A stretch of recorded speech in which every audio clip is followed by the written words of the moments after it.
அண்ணா திராவிட முன்னேற்ற கழகத்தின் சார்பில் அண்ணன் பாபு முருகவேல் அவர்களை அன்போடு பேச அழைக்கிறேன்.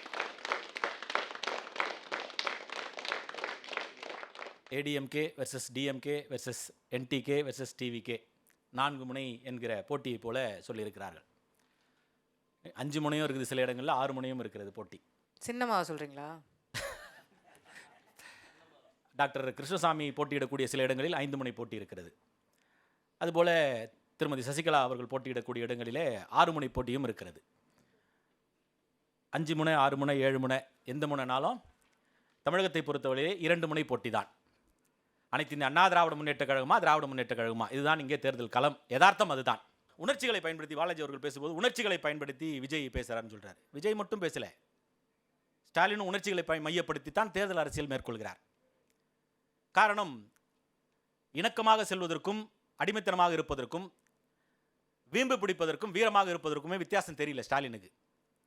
ஏன் இதை நான் குறிப்பிட்டு சொல்கிறேன் என்று சொன்னால், மத்திய அரசாங்கத்தோடு இணக்கமாக இருந்து ஒரே பேமெண்ட்டை 63,000 கோடியை வாங்கிட்டு வந்த அரசாங்கம் அனைத்து இந்த அண்ணா திராவிட முன்னேற்ற கழக அரசாங்கம். மாறாக குறைகளை மட்டுமே சொல்லிக்கொண்டு நாங்கள் வீரமாக இருக்கிறோம் என்று சொல்லி வீம்பு பிடித்து கொண்டிருக்கிற அரசாங்கத்தை இவர்கள் வைத்துக்கொண்டு தமிழ் கலாச்சாரம் பண்பாடு என்கிற நமக்கு உள்ளாக இருக்கக்கூடிய அந்த உணர்ச்சிகளை தூண்டி தேர்தல் அரசியல் மையப்படுத்தி வாக்குகளை பெற வேண்டும் என்று அவர் நினைக்கிறார். இன்னைக்கு பேசும்போது கூட சொல்றாரு, தமிழ்நாட்டில் அனைத்து இந்த அண்ணா திராவிட முன்னேற்ற கழகம் ஆட்சி வந்துருச்சுன்னா விடியல் பயணத்தை நிறுத்திடுவாங்க.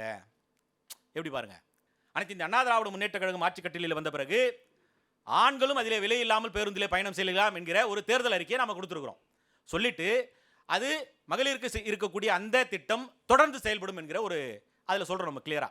அப்ப இவர் எப்படி பாரு, அதாவது எப்படின்னா, பொய்யையே மூலதனமாக வைத்து உணர்ச்சிகளை தூண்டி ஆட்சி கட்டிலில் வந்து விடலாம் என்கிற தொடர்ந்து அதே எண்ணம் தான் திராவிட முன்னேற்ற கழகத்திற்கு. அதைத்தான் திரும்ப சொல்றார். நடக்கக்கூடிய வாக்குறுதிகளை நம்ம வந்து நடக்காததெல்லாம் சொல்றது இல்லை. நீட் தேர்வு ஒரே கையெழுத்து எங்க அப்பா வந்து போட்டுருவாரு அப்படின்னு நம்ம சொல்லலை. சிலிண்டருக்கு 100 ரூபாய் கொடுத்துருவோம், எல்லா சிலிண்டருக்கும் 100 ரூபாய் மானியம் கொடுப்போம் எங்க அப்பா கொடுப்பாருன்னு நம்ம சொல்லலை. பெட்ரோல் முதல்ல சிலிண்டராவது கொடுங்கயான்னு கேட்டுட்டு இருக்கிறோம். இதை கரெக்டாக சொன்னீங்க. ஆனால் இப்போ சிலிண்டரா கொடுங்கன்றீங்க. ஆனால் உலக நாடுகளிலே மிகப்பெரிய எரிபொருள் தட்டுப்பாடு இருக்கக்கூடிய இந்த சூழ்நிலையிலையும் இந்தியாவினுடைய கப்பல் மட்டும்தான் அந்த ஹார்மோஸ் நீரிலே வர முடியும் என்கிற திட்டத்தை மாண்பு பாரத பிரதமர் ஏற்படுத்தியிருக்கிறார். அவங்க சொல்லுவாங்க, சும்மா வெளிநாடே சுத்தினுக்கிறாரு, ஏகப்பட்ட பணம் வீணாகுது. இன்னைக்கு வெளிநாடு சுத்தத்தோட விளைவு தெரியுதா? ஏன் இன்றைக்கு இந்த அளவுக்கு இந்த நமக்கு இது போன்ற தடை இல்லாத வருகிறது என்று தெரிகிறதா? இதுதான். அப்ப இது போல நாங்கள் வந்து பெட்ரோல் டீசலுக்கு மானியம் கொடுத்துருவாரு எங்க அப்பா வந்து நம்ம சொல்லலை. கல்வி கடனை முழுவதாக தள்ளுபடி பண்ணிவிடுவோம் அப்படின்னு நாங்கள் சொல்லலை. வீட்டில் சும்மா இருந்துருக்கும் 5 சவரன் நகை எடுத்து போய் கூட்டுறவு பேங்க்கில் வச்சிருங்க, எங்கள் அப்பா வந்துருவார், வந்த உடனே எல்லாருக்கும் அந்த நகையை தள்ளுபடி பண்ணி உங்களுக்கு கொடுத்துருவோம் அப்படின்னு சொன்னாங்க. எத்தனை பேர் வச்சாங்க? 47 லட்சம் பேர். பாவம், வீட்டில் சும்மா இருந்திருக்கும் அந்த நகை எடுத்து போய் வச்சிடாத, மூக்கவும் முடியாமல் முழுவி போய் விட்டு 5 சவரன் வீணா போச்சு. ஆனால் அனைத்து இந்த அண்ணா திராவிட முன்னேற்ற கழகம் ஆட்சிக்கு வருகிற போது நிச்சயமாக நாங்கள் சொன்ன திட்டங்களை சொல்வதைத்தான் செய்வோம், செய்வதைத்தான் சொல்வோம். ஸ்டாலினை போல வாயில் வட சுடியக்கூடிய இயக்கம் அனைத்து இந்த அண்ணா திராவிட முன்னேற்ற கழகம் இல்லை என்பதை 210 தொகுதிகளிலே அனைத்து இந்த அண்ணா திராவிட முன்னேற்ற கழகத்தினுடைய கூட்டணி வெற்றி பெறும் என்று நாங்கள் சொல்வதைப் போல ஏறத்தாழ 710 தொகுதிகளுக்கு மக்களை காப்போம் தமிழகத்தை மீட்போம் என்கிற தலைப்பின் அடிப்படையில் எங்களுடைய பொதுச் செயலாளர் பரப்புரையை மேற்கொண்டு நிறைவு செய்து இப்போது தேர்தல் பரப்புரையை தொடர்ந்து மேற்கொண்டிருக்கிறார். அந்த 210 தொகுதிகளிலே அவர் பேசியிருக்கிற பேச்சை நீங்கள் உற்று நோக்கியிருப்பீர்கள் என்று சொன்னால், எந்த இடத்திலும் தனிநபர் தாக்குதலோ அல்லது கொச்சையான வார்த்தைகளை பயன்படுத்துவதோ அல்லது கீழ்த்தரமான எடுத்துக்காட்டுகளை சொல்வதோ நிச்சயமாக அதில் இருக்காது. அன்னை திரும்ப சொல்லுங்க ஒரு வாட்டி. 210 தொகுதிகளிலும் அதனால அது இருப்பதற்குண்டான வாய்ப்பில்லை. எதிராளி தீர்மானிக்கிறான் நான் என்ன ஆயுதத்தை எடுக்க வேண்டும் என்பதை. தேர்தல்னு வந்துட்டாவே அப்பாவுக்கு பாஜக உள்ள வந்துடும். அது வரைக்கும் பாஜக எங்கே இருக்குதுன்னு அவருக்கும் தெரியாது, தேடவும் மாட்டார் அவர். ஏன்னா அப்பாவுக்கும் பையனுக்கும் பிரச்சனை வரும்போது நேராக டெல்லிக்கே போய் பார்த்துருவாங்க பாஜகவை.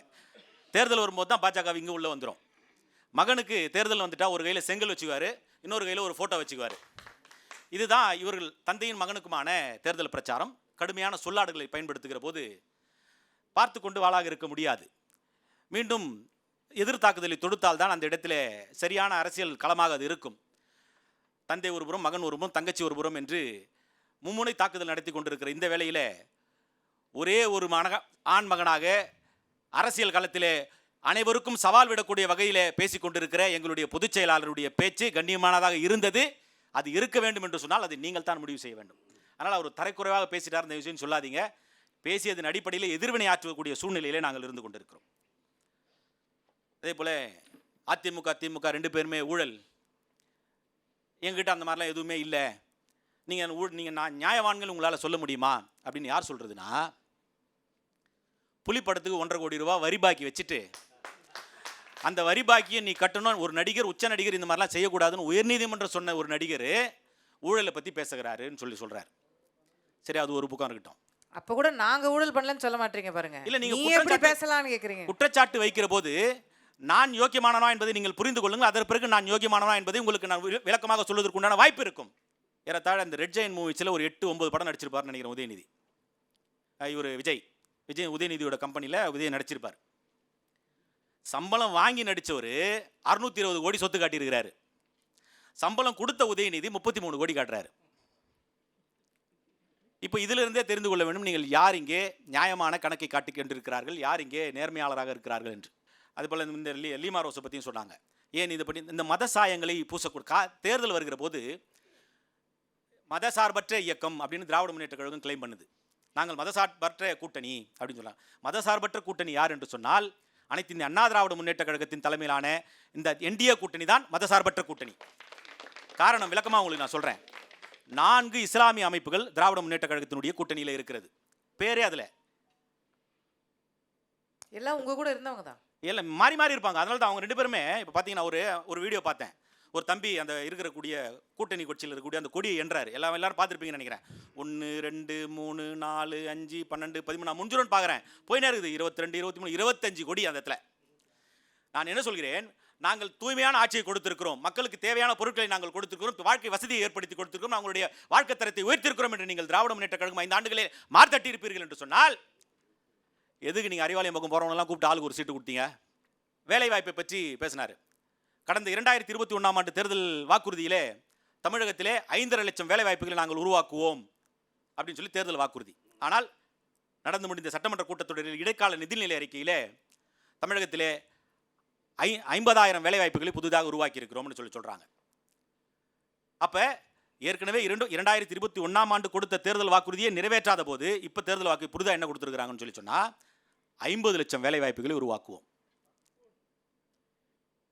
இது எப்படின்னு சொன்னா உணர்ச்சி உணர்வு அதுக்கு வேறுபாடு சொன்னார்ல. பூன்னு சொன்னாலும் ஒன்று தான், புஷ்பன்னு சொன்னாலும் ஒன்று தான்ட்டு. அந்த மாதிரி ஏற்கனவே கொடுத்ததை நாங்கள் நிறைவேற்றவில்லை, ஆனால் புதிதாக நாங்கள் அல்வாவை கொடுக்குறோம், அந்த அல்வாவை நீங்கள் சாப்பிட்டு பார்த்துட்டு எங்களுக்கு நீங்கள் ஓட்டு போட்டுடணும் அப்படின்ற ஒரு கதை தான் இது. எடப்பாடி தொகுதியில் மட்டும் வேட்புமனுவை நிராகரிச்சுட்டாங்க. தாவேகாவுடைய வேட்புமனுவை நிராகரிச்சிட்டாங்க. வேட்புமனுவை ஏற்றுக்கொள்வதும் நிராகரிப்பதும் அந்தந்த தேர்தல் அதிகாரியினுடைய உச்சபட்ச அதிகாரம்.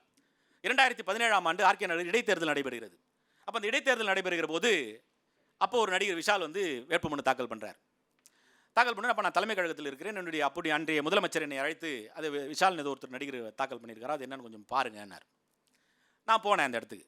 போயிட்டு அந்த வேட்புமனு வாங்கி கொஞ்சம் நான் டீப்பாக பார்த்தோன்னே அந்த வேட்புமனு நிராகரிக்கப்பட்டுடுச்சு. நீங்கள் பார்த்ததுலேயே நிராகரிச்சிட்டாங்களா? அப்போ நாங்கள் எந்தெந்த விடயங்களை பார்த்திருப்போம் என்பதை தயவு செஞ்சு நீங்கள் புரிந்து கொள்ள வேண்டும். என்னை போன்ற ஒரு விடயம் தெரிந்த ஒரு வழக்கறிஞர் எடப்பாடி தொகுதியில் இருந்திருப்பார். அதில் இருக்கக்கூடிய சங்கதிகள் தவறாக இருந்திருக்கும். அதே தேர்தல் நடத்தும் அலுவலகத்தில் சொல்லியிருப்பார். அந்த அலுவலர் அதை வைத்து அந்த வேட்புமனை நிராகரித்திருப்பார். சரி விடுங்க. பெரம்பூர் ஏன் பாமக கொடுத்தீங்க? பெரம்பூரில் விஜய் நிற்பாருன்றது நமக்கு தெரியாது. நம்ம எப்போ சொல்கிறோன்னா இந்த கூட்டணி இறுதி செய்து பாமகவுக்கு சீட்டு ஒதுக்குனதுக்கு அப்புறம் தான் விஜய் அந்த இடத்துல நிற்க போறாருன்னு நமக்கு தெரியும். அப்போ தெரிகிற போது நம்ம எப்படி இது முன்னாடியே நம்ம டிசைட் பண்ணணும்னு சொல்லிட்டு தவறான ஒரு கற்பிதத்தை உண்டாக்காதீர்கள் என்று தான் என்னுடைய தாழ்மையான கருத்து. அதிகப்படியான பணங்களை நாம் கொடுத்துட்டோம், மக்களுக்கு நாங்கள் மிகப்பெரிய சேவைகளை செய்திருக்கிறோம் என்று சொல்கிறாங்க. தேர்தலிலே வாக்குறுதிகளை கொடுத்திருக்கிறோம், நாங்கள் அந்த வாக்குறுதிகளை நிறைவேற்றி விட்டோம். நீட் தேர்வு விளக்கணும்னு சொன்னீங்க, விளக்குனீங்களா? இல்லை. 100 ரூபா மானியம் கொடுப்பீங்களா? இல்லை. 8000 ரூபா டோக்கன் ஜெயிச்சு நாங்கள் வந்த உடனே 8000 ரூபா டோக்கன் உங்களுக்கு கொடுத்துருவோம். அந்த டோக்கனை நீங்கள் எடுத்துகிட்டு போயிட்டு பங்களா வாங்கலாம், தோப்பு வாங்கலாம், விலை வாங்கலாம், 500 யானை வாங்கலாம், என்னென்னமோ வாங்கலாம். யார் சொல்கிறது? முதலமைச்சர் சொல்கிறாரு. நாங்கள் என்ன சொல்கிறோம், ஆட்சிக்கு வந்த உடனேயே 10,000 ரூபாய் உங்கள் அக்கௌண்ட்டில் கொடுத்துருந்த டோக்கன் கொடுத்து ஏமாத்துற வேலைலாம் கிடையாது. 10,000 ரூபாய் உங்கள் அக்கௌண்ட்டில் வந்துடும். நீங்கள் என்ன வேணால் வாங்கிக்கலாம். கூடுதலாக ஒரு ஃப்ரிட்ஜை நாங்கள் கொடுத்துட்றோம். 10,000 நாங்கள் இந்த டோக்கனுக்கு 8,000 இல்லை, டோக்கன்லாம் இல்லை, 10,000 அக்கௌண்ட்டில் டைரெக்டாக உங்கள் அக்கௌண்ட்டுக்கு 10,000 வந்துடும். ஒரு ஃப்ரிட்ஜை நாங்கள் கொடுத்துறோம், குளிர்பதன பெட்டியும் நாங்கள் உங்களிடத்திலே கொடுத்து விடுகிறோம். குறிப்பாக சொல்ல வேண்டும் என்று சொன்னால், இன்றைக்கு சந்து பொந்தெல்லாம் பட்டி தொட்டி எல்லாம் கஞ்சா புழக்கம் மிக பெரிய அளவில் இருந்து கொண்டிருக்கிறது.